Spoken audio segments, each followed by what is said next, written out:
Where did she go? Peekaboo explained. She was always there. Peekaboo analysis in theory. From the critical suckler. I would have gone for the critical stinker personally. But hey fellas, Onus here and welcome back to With a Y, and today we're going to take a look into an alternate universe. To be fair, that's what it feels like we do in a lot of these videos, but recently you may have seen thumbnails like this going around like on Twitter or Instagram. Just what a theoretical baby might talk about if they had a YouTube channel with all the thumbnail and title incentives that a guy like me has. And I gotta tell you, this shit is extensive. Pretty much any stereotype of what you would find on YouTube has been parodied in a way that a baby might think about it. If they could string together words to talk about their human experience up to the few months that they've been alive. I saw these getting reposted to Twitter mostly, and just people sending their favorites in Twitter threads when people asked for more of them. But apparently the trend started on Tumblr, which honestly doesn't surprise me that much. Hashtag babyyoutube is the name of the game. And I figured I'd go through a few of these and just kind of rate them on their realism. And I gotta say, one thing that babies have going for them for YouTube thumbnails is that they're very expressive naturally. Like, the crying faces they make are very similar to the thumbnail reaction faces that you see all over the platform these days. They're easily mogging that Quite guy because they have more expression than just like two eyebrows that, with the amount that dude raises him, are gonna have him getting massive wrinkles as he gets up there in years. Something I, a robot, don't have to worry about, so let's jump right in. Dada, mama, not their real names. What age were you guys genuinely when you learned your parents' real names? Because I feel like it took me a while to actually figure out that human parents aren't just like literally called by titles. I thought only babies and people who grew up to be adults without children were the ones who got to keep their names. And I guess teachers. Human culture like truly just does elude me a lot of the time. To be fair though, like that's a pretty appropriate reaction from the baby to finding out that this is the case. Like, what do you mean you were a baby once and your mom named you Cheryl? I'm a baby. That's not something you, an adult, was ever supposed to have been. Like, it makes no sense. You had people doing like a social justice angle of this shit. The Rattle Reviewer says, let's talk representation, with millions of views for those curious on the topic. I recognize Jack Jack and the Boss Baby. I have no idea who the middle one is. I can only assume that Jack Jack, as an actual hero who dedicates his life to saving others, is considered the good. The bad, the dude in the middle, is probably like a villain in some other fictional piece of media, and the Boss Baby represents the materialism that's inherently wrong with the world. Something infants don't really learn until they get older and crushes them as they eventually find out what this whole game of life is about. And we were projecting executive positions onto them like fucking early on, man. My problem with Binky's gaslighting? You replace the baby with somebody's rant sona in Binky's with like, I don't know, woke or some shit, and you've absolutely seen this video before, man. There is just like top to bottom coverage of pretty much everything you could imagine in this scenario. We do have to do a throwback though, because when I said that there is complete coverage of every niche of YouTube you can imagine, I don't just mean the ones that you see on modern day YouTube. I mean ones that existed in the past. There's been like a very sharp decline in listicle YouTube videos. Like Watch Mojo is just not in its prime anymore. But baby YouTube is existent in like a stasis outside of space and time where all YouTube trends are modern and therefore relevant to make a joke about. Top 10 foods Mama and Dada don't tell you about. And apparently just eating the pet food, just fucking trying the cat treat is like a good idea. I'm not gonna lie to you, I did eat like a dog treat when I was a kid, and I won't lie, it tasted pretty convincingly like bacon, and I could understand like why my neighbor's dog enjoyed this shit. Luckily, the person who made this particular image gave us some insight into their workflow. BabyTube video based on the fact that I used to eat cat food when I was a kid. My dad was replaced by another man, not clickbait. Holy shit, this kid is not fucking lying, man. These are two completely different people. How did this happen? The random emoji in the corner just reminds me so much of like vlog YouTube in the mid-2010s. People were just throwing the current look of whatever emoji was an appropriate reaction to have just randomly onto thumbnails, and it seemed to work like crack. Like, the views would go up if you replicated that shit. This would be like a crazy storytime video to give around that same era. Like, it feels like a genuine period piece and appropriate for the time that it was inspired by. Here comes the airplane ending explained. Dude, I have been waiting on a video like this for like 26 years. I have been on this earth for longer than I probably should have been, but I never understood what the ending of the story or the moral of it was. I never even spotted the airplane in the first place. I was too busy looking at the spoon as I was being fed. And I completely lost sight of the narrative when I was just chewing on my baby gruel and just getting the shit while eating the only nutrients that my body probably could have processed at the time, man. I really need to watch this video. That's 24 minutes. That's like an in-depth explanation. I might really learn it. I might finally get closure on something I've worried about for a long ass time at this point, man. This means something to me. Do all baby seats look like this? Suspiciously close to what an airline seatbelt looks like? Or at least, maybe not a commercial airliner, but maybe a fighter pilot would have a seatbelt like this. I have no idea if that was intentional or not, but it's like an extra level to the giggles that I got out of it. It's still there! Object permanence explained!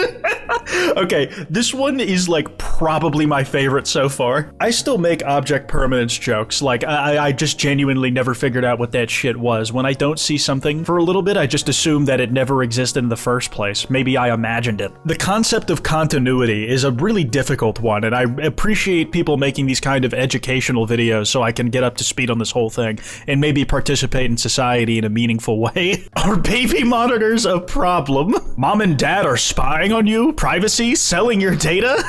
Ever thought that camera on the side of your crib was kinda weird? The ethics of baby monitors / should you be concerned by Deep Thoughts with TJ? I do say that they cross the entire spectrum of what was popular on YouTube at different times, but my favorite ones are absolutely the ones I have recency bias over. Breaches on your privacy and companies selling your data and a government agency, a corporation, or whatever the hell else might be out there spying on you are concerns I think a lot of us feel more strongly than ever, especially in an era where we're just kind of conditioned to be okay with some of our privacy being given up. But from the perspective of a fucking baby, dude, sure, why not? ACAP includes Paw Patrol. Time to let go and watch a different cartoon. Yeah, that's right. Your favorite childhood morning cartoon or the shit you'd watch before you had to go to school, that's problematic, man. You can't be consuming that if you want to be an ethical infant.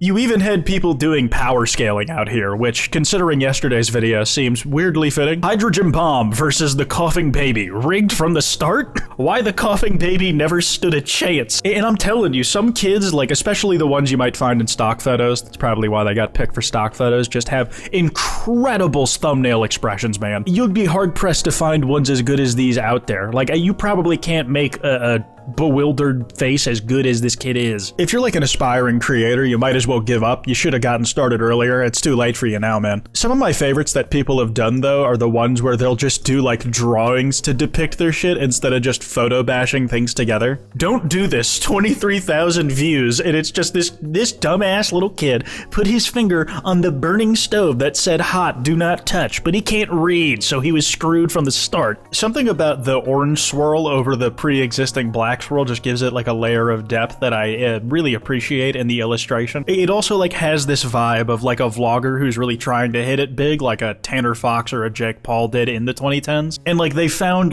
middle of the road success, but they're not quite all the way there. Also, why does this baby look like he's wearing an astronaut suit, man? Shout out Cheerios Greg for this one, because that's real artistic pensmanship on display here. We have a few more from Clone Sheep 97. Debating third grade idiots about the existence of Santa. If it's not Santa, then who's giving you the gifts? And I've honestly never found a good argument against this, man. The wrapping clearly says from Santa on it. It's not mom and dad, it says Santa. The cookies and the milk are gone. The dog couldn't have eaten it because the chocolate would have killed them. Mom and dad said that as soon as they were putting me to bed, they were gonna go to sleep right after, so it couldn't have been them either. Their alibis are straight. You are a third grader. You do not know what you're talking about. The podcast is called Babble Talk. 8 is great.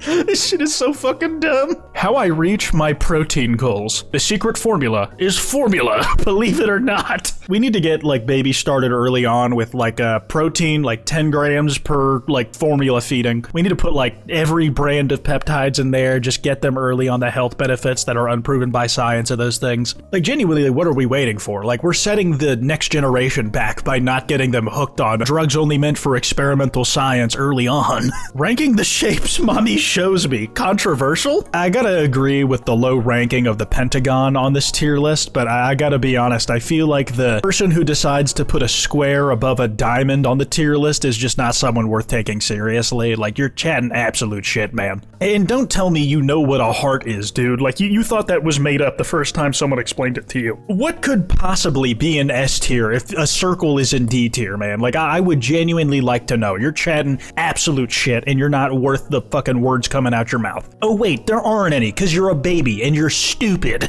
Breastfeeder destroyed with facts and logic. Full epic debate. She cries, so you like being a burden on your mother? God damn, that's actually like a appeal to emotion fallacy, but like in like the middle of a heated debate like that would be a very good gotcha. These little Ben Shapiros are getting fucking ruthless, man. They're cooking them in a lab. The most disturbing daycare encounters. A lot of these you'll see like are giving these YouTube views like they were actually getting circulated on the algorithm, so I really appreciate when someone has the courage to make it look like it's a little kid posting to YouTube and just screaming into the void where 50 people watching it is actually a huge achievement. Class pet or dangerous creature? Who is the nurse? A bug on the floor? The final frontier of YouTube video we had to discuss was drama. New diss track drop, Lil Goo, you're a poopy head, reaction, and analysis. Listen, man, you don't have to like the guy, but you have to admit that he had some really good lines on that track. The bars about how he doesn't even look like his dad at all, are you even sure that he is yours? The reference to Dante's Inferno and like the deep political and religious analysis within that work. There was a lot going on. Baby Toys 5, all bosses, no damage? Why I no longer say goo goo gaga. Oh shit, wait, I shouldn't even have read that, even if it was like in quotes, man. That was like a huge oversight for me. I truly do apologize. Addressing the first word allegations. My mom thought I said mama, but I said dada, and now they're fighting. Truth on why I'm distancing myself from Teddy. Like, the fact of the matter is, this just all seems like shit that Stewie from Family Guy would be like posting to YouTube if he had access to that site. I'm surprised that bit hasn't come up, or at least it hasn't been clipped out of context and put on my Twitter timeline yet. Anyway, shout out everybody who's doing these gags. I am enjoying them very much. They make me giggle. Be sure to follow me on Twitter at with a Y. That email is in the description if you guys want to send me any video topics. Anyways, piss off.